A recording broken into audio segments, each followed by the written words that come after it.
You're listening to Unbridled with your host, Genevieve and Carly.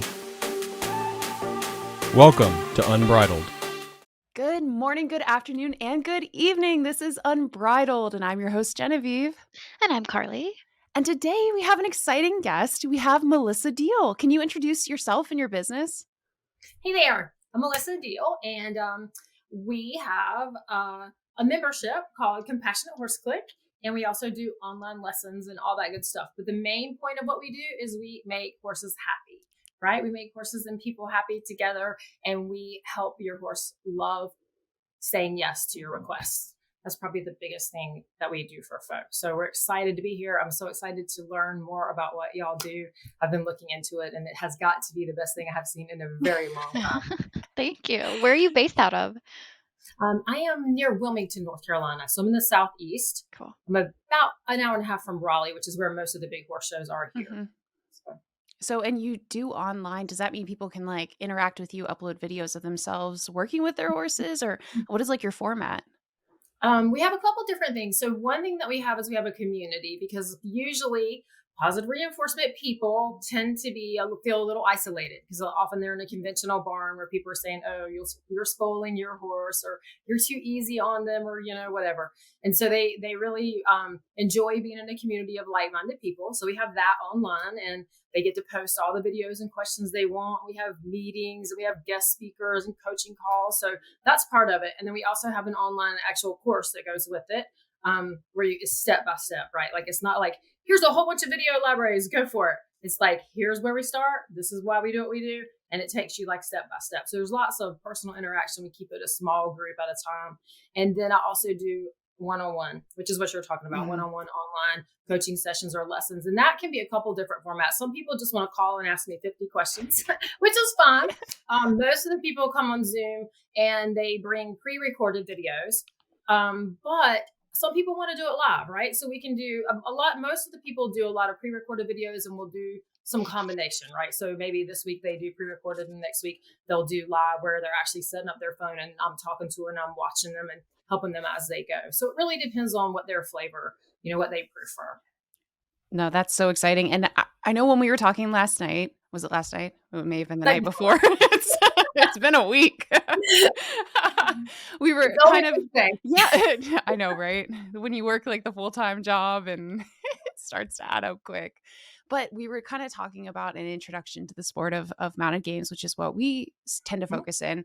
A lot of mounted games riders are kind of multidiscipline, and so they'll ride, some people just ride Western and do English mounted games. They can even ride mounted games technically in a Western saddle. We've got dressage riders, we have eventing riders, we have people who do pony clubs, so they do the gamut, fox hunters. So it's kind of cool to have riders that are in multiple disciplines that have a little bit of perspective, instead of just like hyper focusing on, let's say, barrel racing, where that's the only thing that I do. And the ponies, I think it does help keep them fresh and engaged, because I find the ponies that do the best in our sport tend to have like that drive. They really want to be in work. They want to satisfy you. Like, they're really trying. It's just a matter of, again, our sport is so complex because we're asking them to just like go barreling out and then come to a dead stop, wait for you, go back out, pop balloons, pass barrels. And honestly, you were asking questions that like, I was like, man, I haven't, like, what are the biggest hurdles in our sport? What are the biggest training obstacles in our sport? I was like, I don't know if I've really broken that down before. So I was kind of on the fly, like, all right, these are a couple of issues that we face. But really, before we dive into mounted games specifically, can you talk about what positive reinforcement is with horses? Like, for the ignorant like me. That's a great question, right? Because in conventional training, which is probably how the majority of us grew up and the majority of us were taught, in conventional training, we are taught to apply an aid, right? Or give a cue that the horse is finding aversive, meaning they don't find it comfortable. And the reason that they do what we ask is because they're moving away from whatever it is we're doing to them as a cue, right? So they're moving away in an avoidance kind of behavior. Right. And, that's like the difference between you getting paid to go to work and you being made to go to work, like with somebody standing beside the road with a shotgun. Do you know what I mean? Yeah. I mean, Right. which way would you rather do it, right? You'd rather do something that you're going to be rewarded for and that you find reinforcing. And your attitude about doing something as a human, right, is going to be far better, and you're going to be much more motivated to do it. It's going to be easier for you if you're getting reinforced with something that you value. That's the difference, right? Are you being rewarded with something that you value? Because in conventional training, we're like, oh, we give them a release. A release is not a reward, right? It's not. It's not. It really isn't. It's not a reward, and it's really not that reinforcing, right? What we're doing is we're applying something they don't like, and then we're taking it away, right? Well, I guess it is reinforcement. It's negative reinforcement, right? Sure. Or positive punishment, but it's not giving them something that they really value, right? It's a relief for them, right? From the pressure that we're putting on, or the aversive or the coercion that we're using, or the fear instilled tactics, for less of, or, better word. But it's not really giving them something they're like, all right, yes, let's do that again. Let's go, right? They're not saying that. Put that spur on again, or whatever. But they are saying, yes, let's do that again, because I know I got a treat for it one time. Yeah. And it doesn't take as many treats as you think, right, to create a conditioned response where they're getting feel good hormones, right? So if you take a cue and you condition that cue, that every time you get this cue, you get a treat that you want, or you get to be beside your friend, or you get scratches that you want, whatever it is that they value in that moment, pretty soon that becomes a conditioned response. And then you feed it less and less and less, and it becomes intrinsically rewarding or reinforcing. And so then you move on to feeding some other more new or difficult, challenging behavior. Now, that's how I do it. It's not how everybody does it, right? I fade the food from confirmed behaviors, and I then use the food for new and challenging and difficult behaviors as a generality, unless you've got something really traumatic that you still need to feed every once in a while. Yeah. But that's the thing, is that they are, millions of years, their DNA has driven them to eat. That's what they like to do, and if they're not food motivated, then there's some other factors in there. I've not yet, and I better knock on wood or something, but I have not yet met the horse that could not be trained using food. A lot of people say, oh, my horse isn't food motivated, it's this or it's that. There's usually something underlying, right? Like ulcers, or a value of food that they are not keen on, because they all like different kinds of foods. But that's the difference. We're teaching them, or we're training them with something that they want to go towards. They want to go towards the thing we're asking, not away from the way we're asking. Does that make sense? It does. Yeah. No, and I think that was going to be my first question. And so I'm glad that you addressed it, right? When you think positive reinforcement, a lot of times I think, well, I can't carry treats at all times. Like, and I'm out there and my hands are busy and stuff. Like, is my horse going to lose respect for what we've been working on if I can't consistently treat them? But it's interesting that you mentioned like an actual like positive hormonal endorphin like response where they're like, oh my gosh, like this is a good thing usually. And so they get excited about it, which allows you to keep building that behavior. That's what it sounds like. Yeah, exactly. And the science actually shows, and it's the same way with things like gambling, right? So you look at the science, which everything that I do is based on science. And the science shows that actually intermittent reinforcement is more powerful than getting the same reinforcer over and over and over consistently. Oh, okay. Interesting. That's interesting. Yeah, so that makes it really powerful. In the beginning, you'll reinforce pretty consistently, but as soon as I get a reliable behavior, I'm immediately introducing variability, which means taking the food out of the equation or lowering the value until I'm able to fade it out completely. So to give you a good example, something that my horse does every day, or something that he really enjoys that I have reinforced a lot, are things like extended trot, or things like he loves to go over the bridge, for example, when I'm doing obstacles. He loves to touch the balloons. There's just things, right, that he loves to do. And I don't feed those things anymore. I don't feed the haltering anymore. I don't feed the recall. Something that I will probably always feed is he was a rearer. He was a behavior problem when I got him, right? They were preparing him for the 5-year-old FEI test, and they blew him up essentially. And so when I first went to look at him, they would take him to the mountain block, and they couldn't get him to take even one step, right? The lady she was so talented. I'll give her this. She sat down on him. She'd ask him to walk forward. He'd stand up on his hind legs. Everybody would take a deep breath. She would throw herself up around his ears and wrap her arms around his neck and hang on until he went back down. Oh my gosh. And my husband turned the video camera off, and I was like, what are you doing? What are you doing? This is my favorite one. This is my favorite. And he was like, no, we're not in the business of buying them to save them. Forget it. And he eventually, I tried everything. I tried to talk the lady into, like, could you just let me have him for 30 days? If I can show my husband any progress, we'll buy him, whatever. She was like, nope. She wanted like $35,000 for him as a 4-year-old. And yeah, my husband was like, wrong answer. Can't be ridden. Yeah. And I did actually sit on him there bareback and was able to ride him around a little bit, but I couldn't get her to work a deal with me. So a year or so later, a friend of mine was coming back from Florida and she called me and she said, I think I have your horse on the trailer and I'm going to take him home and I'm going to make a lot of money off of him. Ooh. She said, I'm going to fix him. So a year to the day almost after that, she called me crying and she said, I think I have your horse. He should have always been your horse. He makes me look bad. He's not reliable. He's not consistent. You can ride him. You can have him. Come get him. Wow. Oh, wow. So that's how I got started in positive reinforcement, because I tried everything I knew and none of it worked. And I was desperate. Yeah. And I thought positive reinforcement was spoiling. Said I would never hand feed. I mean, I could tell you this story, but I was the biggest skeptic and I could not have been any more against it. And this horse changed my mind and he changed my life and he changed the lives of, I don't know how many people, right? And I have people from all disciplines, like what you guys are talking about. I have people who need to calm their horse down, people who need to speed their horse up. You know, I mean, there's just, it runs the gamut. So that's why I was so excited whenever I heard about what y'all were doing with the mounted games, because it just covers like so many things. Yeah. Right. I was like, wow, the opportunity for your ponies to just have all the drive in the world forever, right? Because I could see how they could get burned out from that. Oh yeah, easily. Yeah. Because you're asking a lot.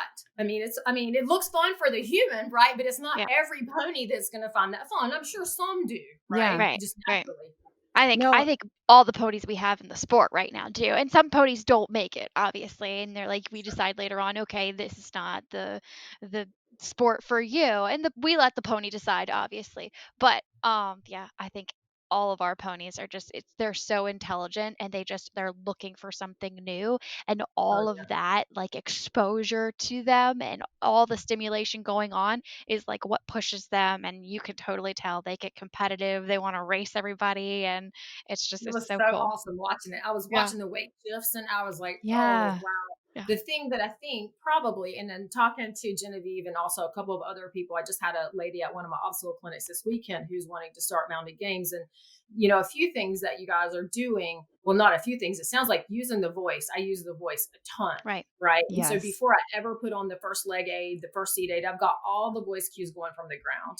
And so for y'all to be able to really sharpen those voice cues fast, right, quickly with the positive reinforcement would be probably a game changer in the amount of time that it takes you to get the response that you're looking for to be really competitive.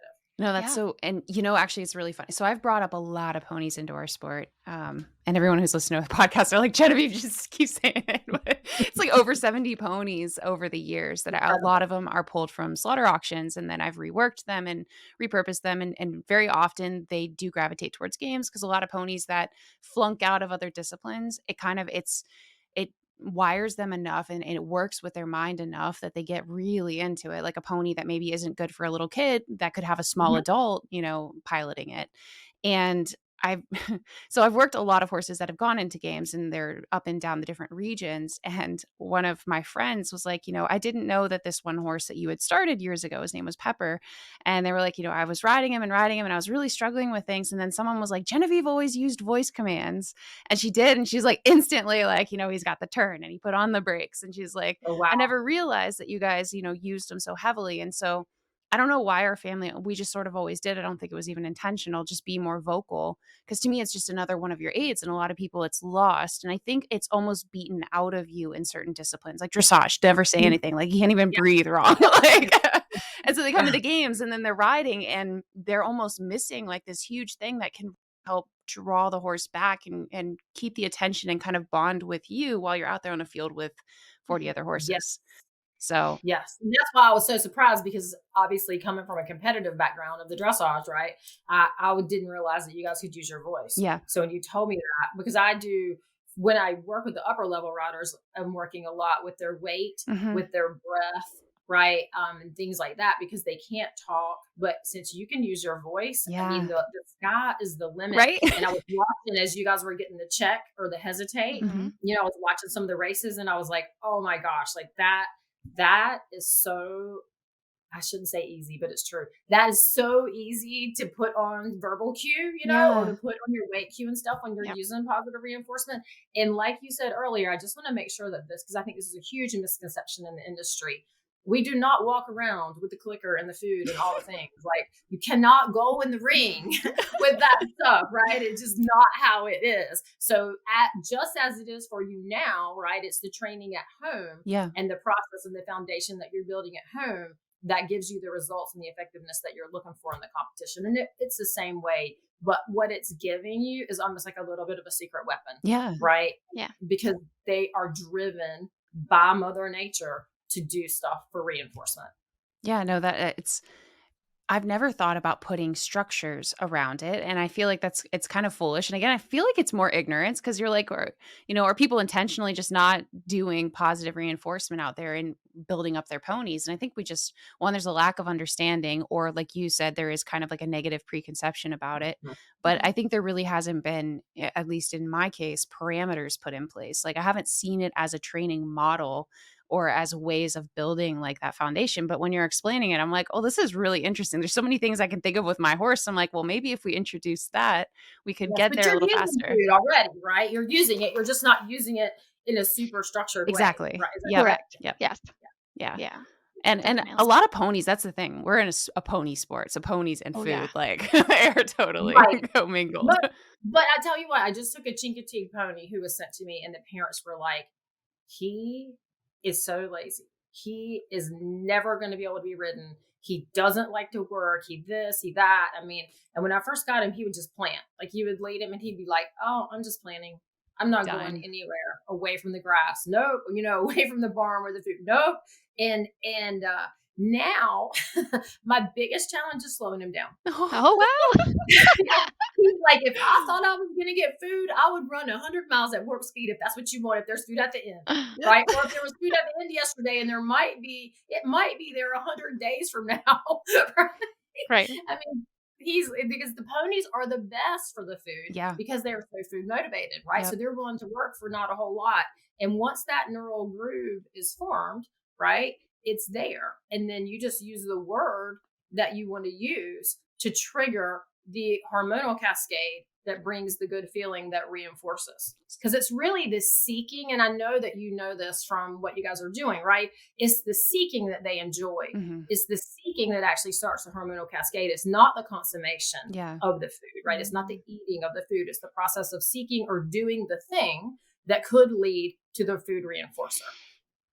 That kind of brings clarity to me too when I think about my horse, and we say the horse has work ethic, but I think about, like, what do I mean by that? And you're right, like, it's a horse that is genuinely putting effort in to try to get the release of mom thinks I did good, like, or the praise, or whatever the thing is. And the horses that have that really high drive to achieve that constantly, I guess that really is like that work ethic that we see in high performance ponies for our sport. Yep. And you can create it this way, right? And if you've already got it, then you can make it stronger. And if you think about the things that I was taught, I mean, I'm a lot older than you guys are, but I was taught, like you pat them on the neck or you give them a release or whatever. Well, I'm sure energetically, if we're really authentic about how we feel and we're excited, and happy for them and loving on them when we're petting them, I'm sure that they do get an energetic feel for that. But it's not nearly as valuable to them as giving them something that they're hardwired by nature to want. Right. And that seeking of the food, which would be the same in your case as whatever they're doing in the behavior or the performance, is really what they're wired for the most heavily. Yeah. I actually find this really interesting just because I just recently, like within the past 2 weeks, brought home a new pony. She's extremely sensitive and actually does not take comfort or enjoyment from touch. And I've always been like, oh, well, you scratch them and you give them little kisses and hugs and you tell them they're a good pony and use your tone of voice and everything like that. And I've literally had to like step back and like tell myself, you have to use self-control, Carly. Just because she's cute doesn't mean you pet her. And what I've started to use is just recently treats, and that is then her reward. So I'm obviously not using the structure you have, but in my mind, I'm like, I'm going to reward her for touch. And Yes, I was about to say, you Yeah. can change that. Right. Yes, you can change that association. And actually, my assistant, when she first started with me as a student, she was like, I mean, you could just see her horse going, Yeah. please don't, right? And I had to show her a video and be like, can you see he hates this? Yeah. He hates That's you not hugging him. praise. He hates it. Yeah, and now he's okay with it, right? And he actually seeks it out. Good. But for a long time, he was like, please don't do that. And he would nip at her and stuff if she just kept on. Yeah. You know, he was like, stop it. He would like bite her in the leg. And Stop. so he's like, stop it. So you're doing the right thing. You'll get that turned around for sure. Yeah. The main thing that I think people run into when they first start using positive reinforcement is they don't have a structure. They don't have any guidelines, right? And so it's really important to understand how to use the food in a way that either does relax them, right? Or does excite them, or gets you what you're looking for. And the other piece of that is to give them the food in such a way that you don't create a monster. Right. Okay. And most positive reinforcement people are not going to say that out loud. They're going to ditch that. So they're going to skirt around and they're not going to talk to you about that. But it's very real, especially with ponies. Yeah. Right. And so what you're looking for is to teach them this word means you did good and food will follow the word. But you also want to make sure that you're building in impulse control. So for example, once I teach them, let's just say yes, right? Once I teach them yes is the word that means the food is coming. Pretty soon it's going to be yes. And then I'm going to wait for a softness. I'm going to wait for a head straight and soft. I'm going to wait for their emotions to come down just a little bit. And then I'm going to present the food. And I'm going to do it where I want them to be. So what I mean by that is where I want them to be emotionally. And I would really like for their head to be straight. And I would like for them to be soft. And I'm going to take the food to them, right? I'm never going to let them crawl. I'm saying this for you, Carly, because you're just getting started with this, right? But I'm never going to let the horse come to me with its head and grab the food from me. Okay. Right. I'm going to, so in other words, if the horse was standing to my right, I'm going to be like this. I'm going to feed like this. I shouldn't have to bend. I shouldn't have to swoop. I shouldn't have to do anything. Right. So the horse would be lined up. That between their eye and their nostril is going to be my shoulder. And I just want to be able to bridge feed, bridge feed, bridge feed. Because if you start adding a whole bunch of extra stuff in there, right, then that all becomes part of the cue and it causes them to anticipate. And later you can get sloppy, but in the beginning, right, just to teach them, like, you don't mug me, you don't lean into me, you don't press into me with your shoulder and all that for the food. A good way to do that is even like have a little bit of a stall door or protected contact or a fence in between you. When you're teaching that, that way you've got an antecedent there and you don't have to worry about being like, don't lean on me. Now, right? If she turns her head around, can I guide her in the position that I want her head to be and then feed her the treat? Or do I more so wait for her to like figure it out? I would try to wait, Okay. right? And that's where protected contact comes in helpful. Yeah. But the second that she crosses that straight line, don't wait for her to get there for 10 minutes, right? Yeah. In the beginning, you're just looking for like an eighth of a second. There you are. Right. Here's the food. And what I always say to people is feed them where you want it to be. And then make sure they understand where the party is. So for example, if she's kind of like this, like, where's the food? Where's the food? Where's the food? As she crosses center with her head, I'll be like, yes. Even if I've already bridged, right? I'll be like, yes. And I'll reach out and I'll feed her there. And as long as she stays, I'll give her a big mouthful, right? Yeah. As long as she stays there chewing, I'll feed the chewing moment, feed the chewing moment, feed the chewing moment. And then if she starts to wiggle again, I'll wait. She gets to the center. Yes, feed. And if I can just keep her mouth full there for a minute and feed the chewing moment, that's how I'm telling her the party's in the center. Okay. Right. And so for you guys, when you're riding and you've got them on the line and you need them to be calm and quiet, you can use that exact same approach for them under saddle. Okay. Right. So you teach them the party's in the middle, right? Where your head's soft and you're just standing here relaxed. And then you can also teach them, as soon as my body comes up, your energy is going to come up. And when you feel the energy come up, bridge feed. And it won't take long before they'll be like soft. And then they can be ready in like a second. So when you say bridge, you keep saying the word bridge. And I know I was taken back by that the first night. And I had to like go through like dog training. So can you explain what is bridge? Yes. Yeah. So the definition scientifically, well, a layperson's scientific answer, I guess. So that would be that the sound, which normally would use a mechanical clicker to begin with, because it creates a deep neural groove because there's no other sound like that in nature. Okay. And then I will move to a verbal. I will pair a verbal with that. Okay. And then I'll get rid of the clicker unless I'm trying to do something really challenging, new and difficult. I'll go back to the clicker for a hot minute and then I'll fade back to my word. Gotcha. Right. But the bridge, the reason they call it a bridge is because they say it's bridging the time between the behavior occurring and when you produce the reinforcer.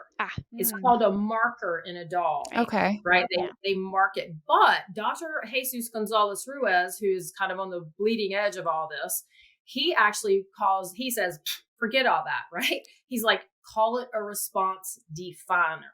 Okay. Because it's sharply telling the learner or the animal, this is the response that I'm looking for. And that's why the mechanical clicker is so clear, because, women, especially, we talk all the time. It's very distinct. Yeah. Yes. And the verbal can be a little hard for them to sort out. So one of the things that I do and I would recommend is always, if I'm going to say yes, I'm going to say it with exactly the same number of syllables and exactly the same tone and exactly the same length and pitch, right? And I have different ways of saying it. So if I say yes, my horse is going to be like, oh, we're probably stopping, and he's going to check in. He's going to be like, we're probably going to stop here. But if I go yes, he's keeping going, right? He's like, oh, no, I'm not stopping now. That's a keep going. Okay. I'm on the right track. Well, we're not stopping for food now. Do you have a verbal cue for when they do something that you don't want them to do, that you're like, oh, try again, or anything like that? We got in this giant conversation at the obstacle clinic about this weekend. So there's something called a no reward marker. Okay. So if you say to your dog, no, and you don't ever reinforce the no, okay, then they call that a no reward marker. And depending on what school of thought and camp you're in, people consider that to be punishing. Here's what I will say to you. If I give a no reward marker, then I'm going to immediately redirect my learner, my horse, to something that they already know that they will find reinforcing. So for my horse, if I say no, he finds a huge amount of clarity in that, right? And then he knows immediately a no is going to be followed with the opportunity to earn reinforcement. What I wouldn't do is say no and try to teach him a brand new behavior immediately after that, because he wouldn't find that reinforcing. Does that make sense? Okay. So that's how I keep my no reward marker from being punishing, in my mind anyway. So you might have somebody scientifically argue with me about that. But a lot of times, as we're feeding food anyway, we will, instead of feeding, we will offer another behavior that they really like as a reinforcer. So to me, that's very, very similar. And I'll give you an example. I had a clinic this summer, and I had a lady, like these people, we were talking about using the word no, and people were making faces at me and all that, And so the whole weekend went through, and every time I said anything about that, I was getting faces. So at the end of the day, somebody said, hey, that exercise that you teach with the, lay out 60 feet of pole on the ground. This is an online thing that I teach. And then I'll have them take 1 foot to the right and 1 foot to the, I'm teaching them to bend, right? Essentially, it'll be like a serpentine. And I'll also have them straddle the pole, because I really want control of those feet, right? And I teach it first on the ground and then under saddle. So I might have them walk down this pole with their 2 left feet on the left side of the pole and their 2 right feet on the right side. So one thing that I would do is, when my horse would go to place a foot, I would say, he would hold it up, like he would act like he was going to put it down top of the pole, and I would go, no. And he would take it and sit it down, and I would go, yes. And they were like, light bulb, because I did it without the no. And then I did it with the no. And the horse was so much happier and so much more clear, because he could earn his reinforcer so much faster. And they're looking for that guidance, like in that moment, am I doing the right thing? Because I was thinking just yesterday, I was working with Poppy, my pony, and she knows lunging, right? She knew all of that. She's got a great foundation and everything, but it was just kind of like she was getting in her head about it. She was getting all wound up. She's a redheaded mare, and she was getting excited. And instead of moving forward, even though I was behind, her weather area, I forget the name. What's it called, Genevieve? I don't know. Behind the You know what pommel? I'm saying? No, the line that you're not supposed to cross. Anyway, so I'm trying to get her to walk forward, and instead she just kept backing up, because she was kind of getting in her head about it. And I kind of just was like, woohoo! That's my verbal command for no, that's not what I wanted. Right. Woohoo! And then I kind of continued the action that I wanted, and kind of got behind her a little bit more with my crop or whatever, and kind of wiggled it behind her. And then she went forward, and then I said yes. And then she kind of just relaxed and was like, oh, I figured it out. But it's almost like you could use that as like, you can. People are going to say no reward markers punishing, don't use it, blah, blah, blah. I think it's important that if you're going to use it, you either feed it sometimes when they stop. So for example, in her case, right, if she was going back and you made your noise and she stopped, you could feed that. okay. That way it doesn't become a punisher. Does Yeah. that make sense? Yeah. Yeah. Because if you always use your no reward marker and there's never anything reinforcing behind it, then it can be a bit punishing. But here's the other thing too, and I'm not advocating for punishment, right? But I will take clarity for a horse any day, Right. When it's something soft like that, Right. over the horse being lost, confused, frustrated. Do you know what I mean? Yeah. Yeah. So I think in the heat of the moment, it's like this morning, I had a horse do the same thing. He's like, I was backing through the L and he thought he knew what he was doing. And he just took right over and he's like, I'm going to back all the way out. Well, he was going to step on the pole and it was going to hurt. Oh yeah. Right. And so I shifted my weight and was like expecting him to stop. And he was like, no. I'm so excited. And the wind's blowing 15 miles an hour. And it's freezing cold on the first day. I'm just going to keep backing. Yeah. So, at that point I did say no. And when he stopped, I fed my no. Okay. Does that make sense? Right. But I could have just as easily given him a whoa cue or redirected him to the right or to the left. But I had tried to shift my way and redirect him forward, and he was like oblivious. Yeah. Yeah. Right. And in that case, I didn't want him to hurt himself. No. So I think that, there's arguments on that for both sides. And what I would say to you is you always want to try to use the thing that you can that they will most likely find rewarding. Mm-hmm. And you always want to try to redirect rather than use something that could be a no reward marker. But if you're feeding your no reward marker, what some people would consider a no reward marker, in your case, the noise, in my case, the no, if you're feeding that intermittently, it just becomes another cue. Okay. Right. Yeah. So, there's people who say to dogs, phooey instead of no. And you're like, no, it's the energy in the voice. You know what I mean? That, and you were like, oh, don't do that. Right. Completely different. Right. Like no matter what, I've always so I learned the positive reinforcement for my dog, and that's kind of what I started to then apply that to the horse atmosphere. And then that's literally, it's the same cue. I say yes for my dog, and then a hoo-hoo when they don't do what I want them to do, instead of get down. You're making that rewarding somehow by making your little noise and reinforcing, or making your little noise and redirecting. Yeah. Right. And here's one other thing I will say too, is that say, for example, when I worked for the 6-time coach of the dressage Olympic team, right? And I was very young and, in my 20s, and we used to have horses that would stand in the cross ties and paw. And we were always getting horses ready for these really big riders. And of course they were waiting a lot. The horses were. And so they'd start pawing or whatever because they wanted attention.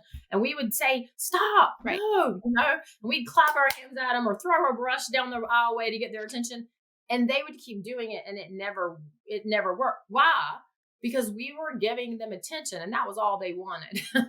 Right. So sometimes when people use a no or something that they think is going to be an aversive, it actually is reinforcing to the learner. Mm-hmm. And so I think sometimes there's some confusion around that as well. Does that make sense? Yeah. Yeah. So I think a lot of people are like, don't use a no and don't mark any behavior. The purists, right, are going to say, and I'm not saying who's right and who's wrong, because everybody's got their own way of doing things, right? And I'm very open to whatever works and bring clarity to the horse without pain or punishment or making the horse feel bad, right? But I do think that people are going to say, don't ever mark a behavior you don't want in any way, because they don't want to bring attention to it. Yeah. And have it accidentally become reinforcing. Does that make sense? I've heard that, and it did not work for my dog. So we needed some the bowling. So I always think of it when you're bowling and you put the rails up. Mm-hmm. We needed some kind of guidance to try. And you probably needed antecedents, right? Yeah. And to split the behavior into smaller pieces. Yeah.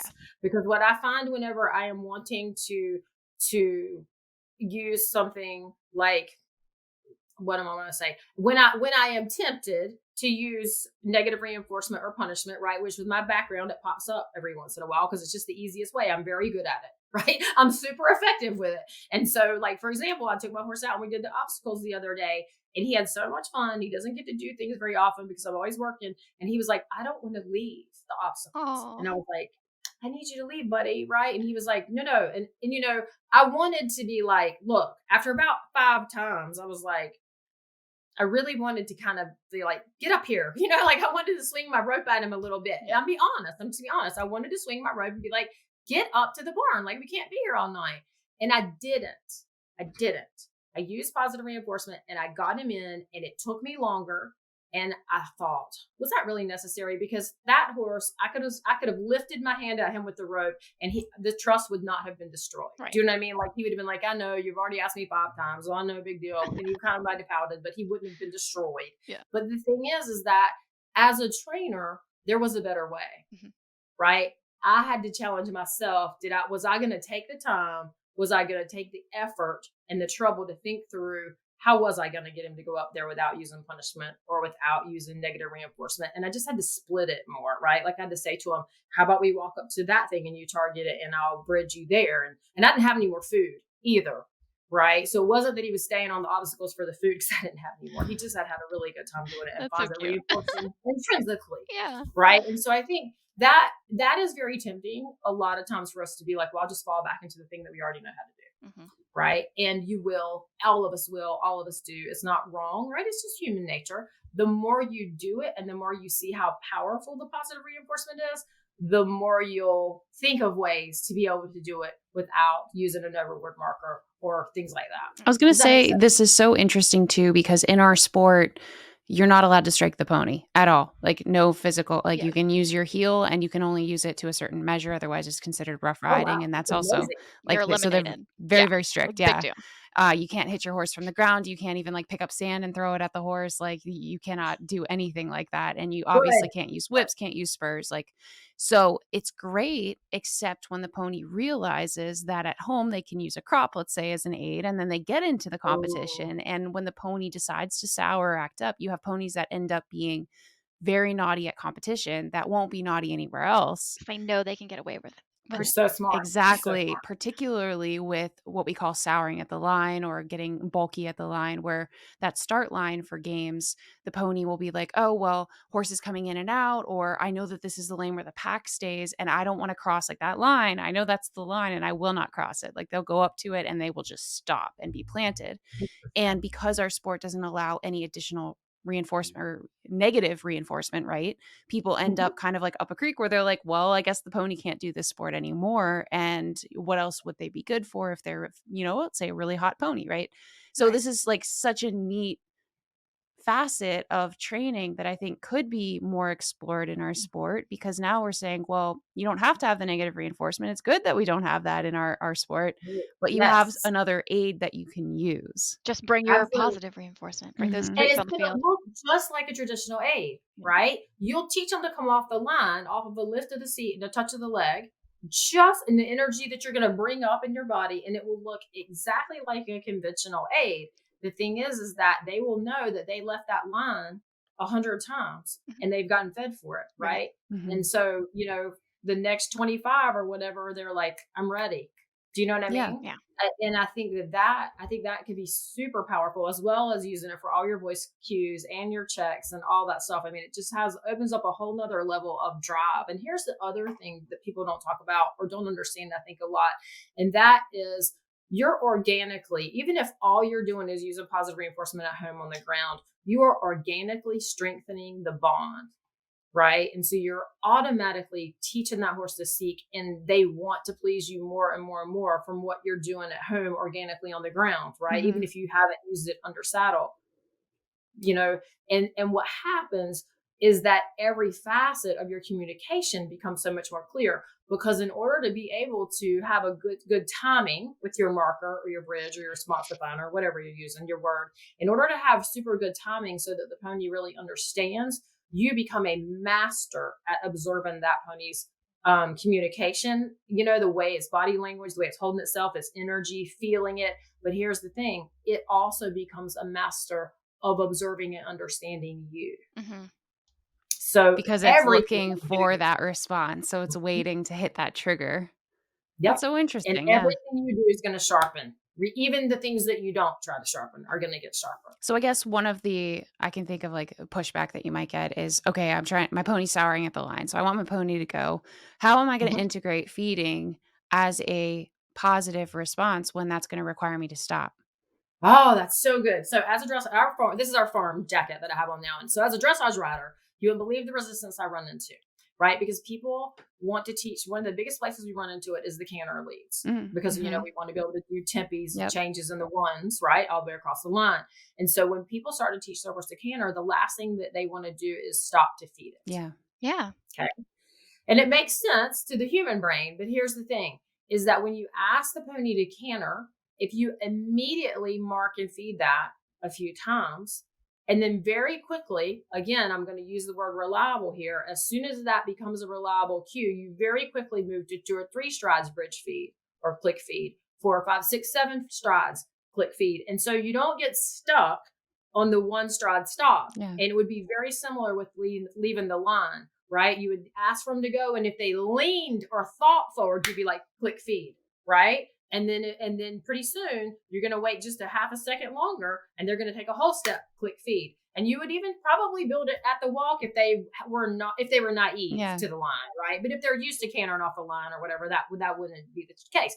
But you would build it like that, right? And so then they're going to get faster and stronger once you start saying, okay, this time I'm going to do it, and I'm going to give you the word, right? And I might not feed that time, but I always feed my clicks, right? I'm going to have a contract with them with the click. I'm always going to feed the click.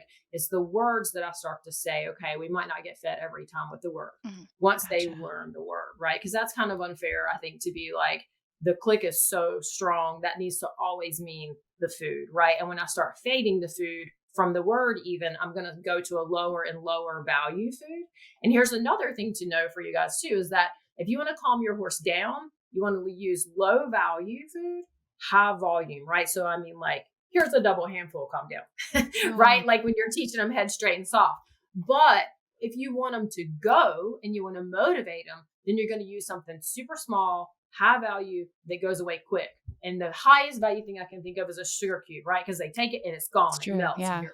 I don't use those. That would be something extreme, like for some horse that have been burned out on the tempies or burned out on leaving the line, right? But that, if you're trying to build motivation or build speed, build a quick response, use something small and high value. If you want them to settle, you're going to use a large handful of something lower value, like Timothy pellets or something like that. Okay.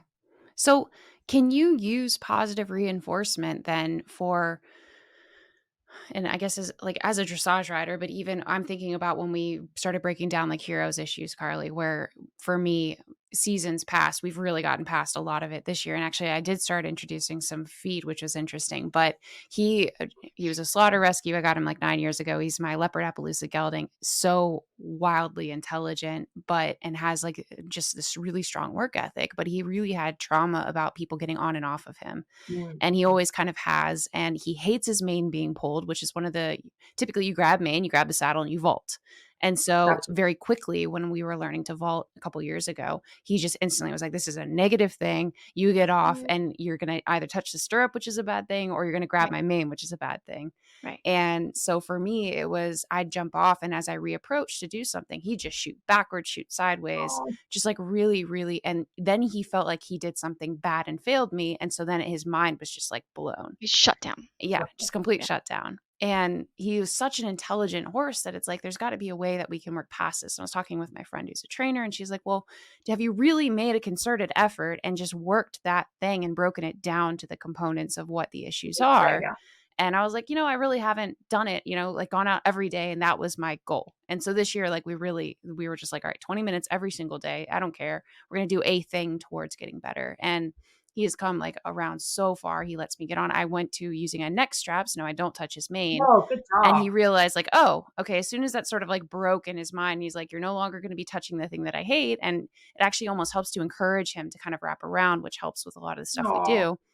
Anyway, the long of the short is, when you have a horse that gets like that, and there are a fair number of games ponies that'll get a little bit sour about riders going to vault, and they drift out or they throw their shoulders away from the rider. And so you might be running with a horse that's cantering, but their head is in your lap and their shoulder is as far away from you as it can get. Yep. And they get very, very wiggly, and it's very, very hard to get up, because the second you go to jump, they're going to straighten their body, and now they're 4 or 5 feet away.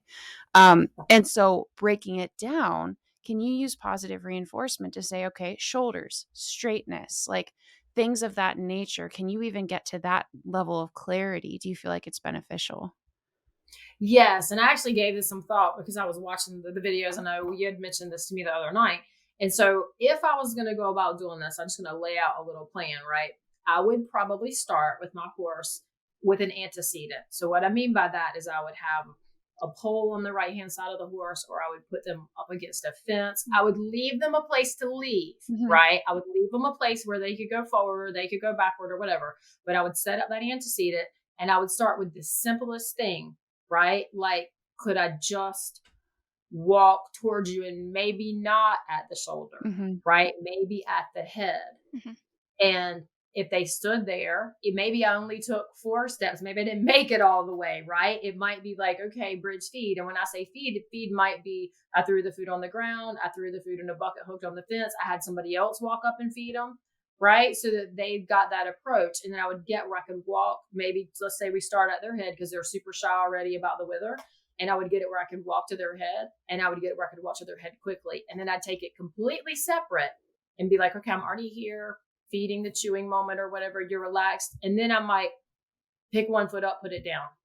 That simple, right? To start to work towards my jump. And I would train my jump completely separate from my approach. Does that make sense? Yep. Okay. So I could do like a little 1-inch hop on one foot until I could get it with both feet. Once I got it really good at the head, well, then I might move back a little bit, 6 inches, and do it like that. And you remember, you've got your antecedent on the other side to help them understand, oh no, I keep my shoulder under here. And people are going to go, yeah, but when we don't have the fence there, they're not going to do it. But they will, right? Because what you're going to do is you get those pieces there, and then you start getting them to allow you to do it while they're walking, right? And then you start getting them to allow you to do it while and you're constantly feeding the things that they find scary, but you're going to do it in little teeny increments. Interesting. Does that make sense? Yeah. So that you want to break it down. So first you got your approach. Second, you've got your jump. You've got it maybe not in the place they're scary. Then you can do both things separate in the place where it is scary for them. And then you can actually vault there in that same, you don't want to change your context. You want to keep it every day. You're going to go into the same exact spot for a while, right? Until you can vault right there standing still before you start adding the moving component. Because what you want to think about is when a behavior is confirmed, how do we confirm it? It means we can do it in a variety of places and spaces, right? In a variety of circumstances with or without reinforcer. Now that means I have a confirmed behavior. But a context shift for a horse can be huge. And a context shift might be as little as 10 feet with the right horse, depending on what they're scared of, right? So you want to get it really, really strong in that one place. And then say you started to add the movement. You'd add the movement, maybe walk a circle and come back and practice your little bit right in that one place again. Okay. Does that make sense? Yeah. Before you started moving it 10 feet down the line. Okay. No, that. And you really want to teach them, this shoulder's under you and this is what gets you the food. But remember, the mark is the thing, right? You mark it. And then they're like, well, I know what they want, even if the food comes later, right? And people misunderstand also because the science tends to say, the older science was like, you have to give it to them in 1 to 2 seconds in order for them to make the association. It's just not true, right? It's like, I'm not that fast. Yeah, no. If you want to make a clear association, like if you want to teach them, do what we call charge the clicker, right? Yeah. Then real quick, like bridge, throw the food on the ground. Bridge, throw the food on the ground. And I do a lot of feeding from strainers, buckets, and on the ground, right? Not always from my hand in the beginning. Obviously, from the top, I'm feeding from my hand, right? But once they learn that, once they're no longer naive, then you start to teach them. It might be a minute. Or it might be a dressage test before, the food comes. Do you know what I mean? Or it might be a heat or whatever you guys call it before it comes. And so there's lots of room, I think, for that as well. I think that would be a great place to use it. I'm thinking about Hero and how I started breaking it down, and it really helped to cement for me as like a horse trainer, like how much we have to break down the individual components and really work through getting them comfortable, not just like, all right, you're tolerant, but actually being comfortable with the activity, which I found. And I want to go past that. I don't want to just be comfortable. I want them to be like, yes, like enjoy it. Yeah. Yeah. I would love to come visit. I was thinking this last night. That's why I texted you. I was like, where are you?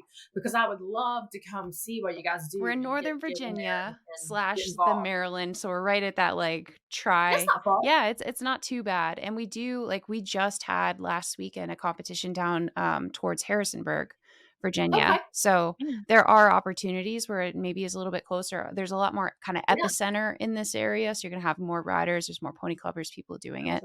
And then our farm, it's crazy because my whole family rides, of course. Carly is my sister-in-law.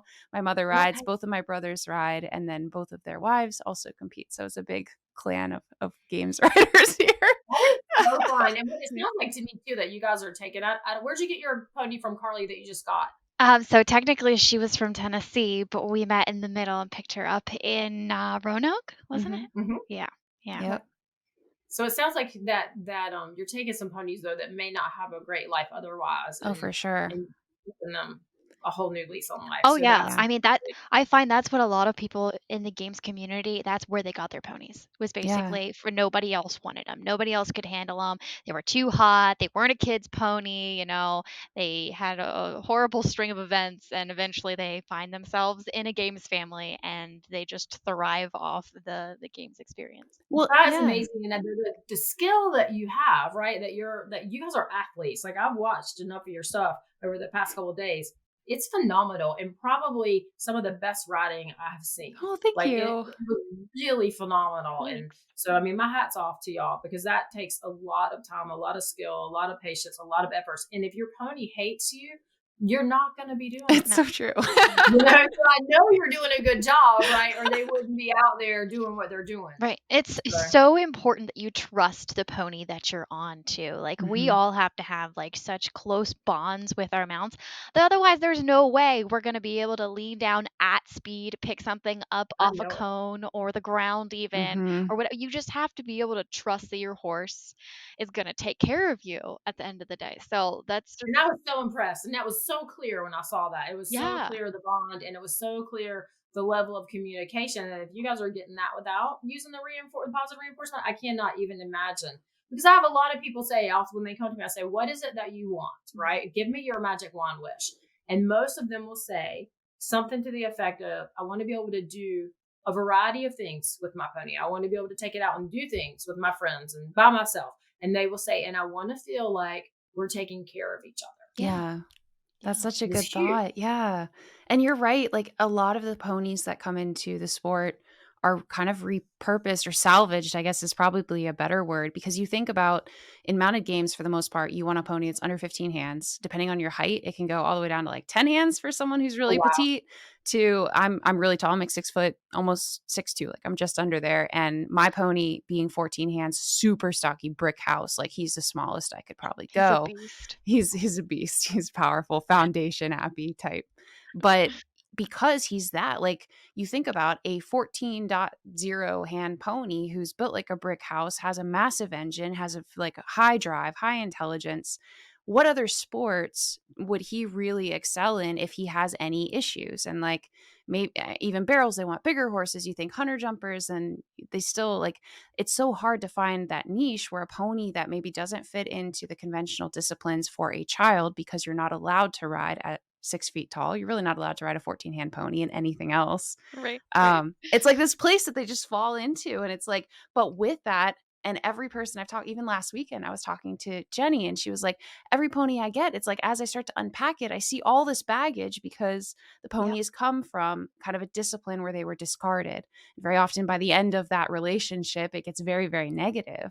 Right. And it's like, so this opportunity with training to me is so exciting because I'm like, man, if I knew about this, 6 months ago when I was working on the vaulting with Hero every single day, how much faster would an intelligent horse like him have just gotten it versus me going out there in 7 days, like we're like, all right, we got to the next step. For sure. And I'm excited because I'm thinking, wow, the horses that I could have sent your way. Yeah. Right. Because I tend to get them at the end of the line because so many people are scared to use positive reinforcement. They're scared of what their friends are going to think or whatever. And so they use it as a last shot. So I get the horses where they're like, if you can't fix him, he's going to be tiger food or, Yeah. stuff like that. And a lot of times they come to me and then the owners are like, oh, I didn't even know this was possible for them to be this happy. And then they don't want to take them. They want me to keep them because they're like, It didn't work for me. So happy. I'm scared I'm not going to be able to do that at home. And it's not true. That's why we have the online resources. But very often too, I get horses from people that are aging out. And so Mhm. the horses are in so much trouble that the people who are aging out can't really sell them, and they don't feel comfortable giving them away because they're scared something bad is going to happen Yep. to them. They come to me, then they get rehabbed, and then I rehome them. So I'm happy to know that there's this niche going on. Community, yeah. Yeah, because I'm small, right? I'm 5'4", but I'm small, and so I can ride a 13 one-hand pony. Easy. Yep. Right. Easy. And the thing is too, that people, in case somebody's listening to this and they're like, oh, you guys are too big to be riding these ponies. It's not about how tall you are. Nope. It's a lot about how athletic you are and how well you balance your weight, Yep. right? Amen. That's a huge, huge piece. I was watching those mounted games you sent me, and I was like, these people are nothing but athletes, and they are like one with that pony. And as long as you are, not over the percentage of weight that you should be, Yeah. as long as you're managing your height and your weight and all that, I mean, it was phenomenal. Like, I was really impressed. Thank you.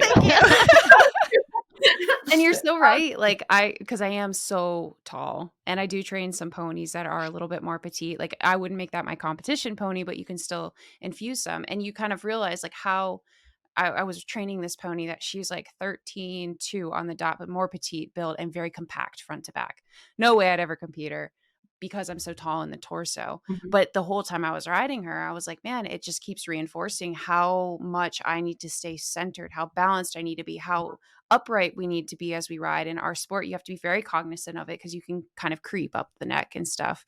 And it just was like, again, that reminder that kind of brings you back to baseline. You're like, all right, so when I get back on my horse, like these are things I want to be conscious of. Balance is so important, and making sure he understands too with, our sport, when we play like a litter race or we do quoits, some of the races where you go down to the end and you have to set your horse up and then you ask them to turn, but you're dropping down to the ground with them, right? And so when you're not in sync, and we say like, my horse is too upright is probably the way that we describe it, but your horse turns kind of like this, it's very hard for you to get that momentum to drop down. But when you have a horse that's like in sync and they come up and then they know to carry under your weight as you go, it's very easy for you to get down, grab stuff off the ground and stuff. And see, that would be a place if you had a horse that didn't do that well, as they gravitate toward that at all, even if it was by accident, right? If you bridged and fed that, and the clarity would be, I always say, if it's a fly and it's in the direction that you want it, take the gift, right? Mark and feed it, bridge and feed it, take the gift, because that is all you need. Yeah. Is just for you to start to get an inkling of what you're looking for. Yeah. So no, that's so but exciting. all that being said, I am so excited about learning about this. And so I had a link for your guests, Yes, please. right, to sign up for, but we did work on the website today and it wasn't working great. So I thought I would do something different because I want to learn more. I want to learn more about what your challenges are, right? Yeah. And I want to be able to set some stuff up and like make some training plans and stuff like that for what y'all are doing. So I thought if anybody wanted to just actually text me their email address, right? Their name and their email address. And if they wanted to tell me what their magic wand wish would be, right? So like if I could fix this on my pony, or if I could make this easier, or if I could make it better, then I will either send you a resource that I have, or I will make one, or I might even reach out to you and be like, hey, let's hop on Zoom and see if we can't workshop this thing, because I would love to be able to get more involved and create some resources for you guys. No, and definitely, I think so. Carly's Barn has a beautiful indoor, and they host some clinics there. Maybe there's an opportunity for you to come up into this area if we can get enough riders to make it worthwhile and do like a clinic. I think that would be really cool. And I have a little small group of people in DC as well, so I might be able to just make that like in one fell swoop. Yeah, that would be exciting. No, it'd be so cool to. Yeah, I'm so excited about this, honestly. So please, your business again, if you could plug it for us. Okay, it's Compassionate Horse Click, like a clicker, right? So Compassionate Horse Click. And on Facebook, my name is Melissa, spell like a spelling word, right? Deal, D-A-L, like a good deal. So you can find me either one of those ways. But the best thing and the best way to get me, because I am not in the office a lot, not a big computer person, is just find me on Facebook or text me, right? And my phone number is 910-471-5445. So 910-471-5445. Shoot me your email, your name, and your magic wand wish, and I will get back in touch with you. I'm so excited. Thank you so Awesome. much, Melissa. Thank you so much, You're Melissa. so welcome. Yeah. You're welcome. It's super fun, you guys, and I am so impressed, and I'm excited for y'all and the direction that you're going, the direction that you're taking the ponies in the horse industry. Well, thank you so Cool. much. And guys, if you liked this episode, please like, subscribe, go to our YouTube and follow us there as well. We're trying to get to 100 subscribers. We just got to 50. Trying to get to 100 subscribers so we can launch All our right. podcast on Spotify, Apple, etc. Cool. And I know my Wi-Fi is going in and out here, but It is. Jen be That's all right. glitching.